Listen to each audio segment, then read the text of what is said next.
I think जो numbers थे वो आई थिंक वाकई आपकी आंखें खोलते हैं।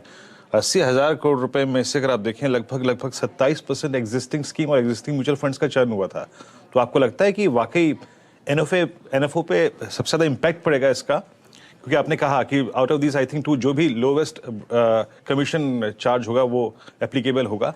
और एक और बड़ी बात जो है, जो म्यूचुअल फंड डिस्ट्रीब्यूटर्स हैं उन पे इसका कितना इम्पैक्ट पड़ेगा, थोड़ा ये भी बताइएगा एग्जैक्टली। जी वीरेंद्र।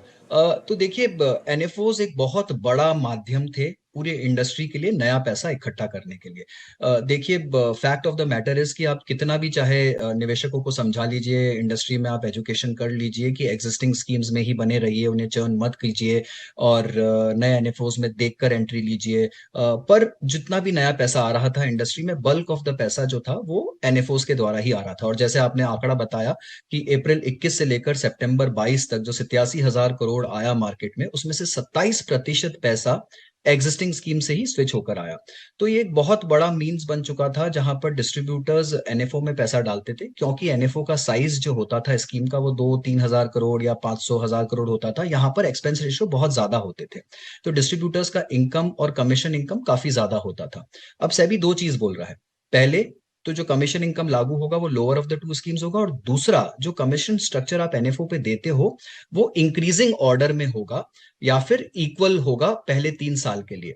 अभी तक क्या हो रहा था कि नए एनएफओ में आप पहले साल कुछ 1.5% कमीशन दे देते हैं, दूसरे साल 1% और तीसरे साल 75 पैसा, मान लीजिए उदाहरण के तौर पर। अब सेबी बोल रहा है या तो आप इसे इंक्रीजिंग ऑर्डर में दीजिए, पहले साल 75, दूसरे साल 1 और फिर 1.25, या फिर आप तीनों साल को इक्वल कर दीजिए। आप पहले साल हायर कमीशन नहीं दे सकते हैं किसी भी डिस्ट्रीब्यूटर को, जो कि चर्न को रोकेगा। तो हो ये रहा था कि इंडस्ट्री में बहुत ज्यादा एक साल के अंदर चर्न हो रहा था।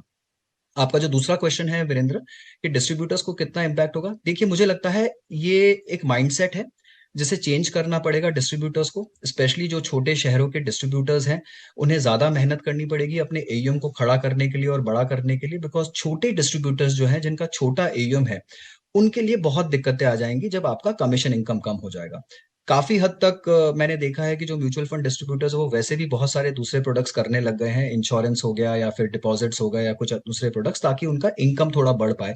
जैसे जैसे मार्जिन श्रिंक हो रहे हैं वीरेंद्र और अनुज, मुझे लग रहा है इस इंडस्ट्री की जो डिस्ट्रीब्यूटर फेटर्निटी है उनकी तकलीफें बढ़ती जा रही है, और स्टैंड अलोन म्यूचुअल फंड का बिजनेस करना एक बहुत डिफिकल्ट बिजनेस बन गया है इस कंट्री में, जितने रेगुलेटरी चेंजेस आ रहे हैं और जिस तरह से वहां पर स्प्रेड स्क्वीज हो रहे हैं।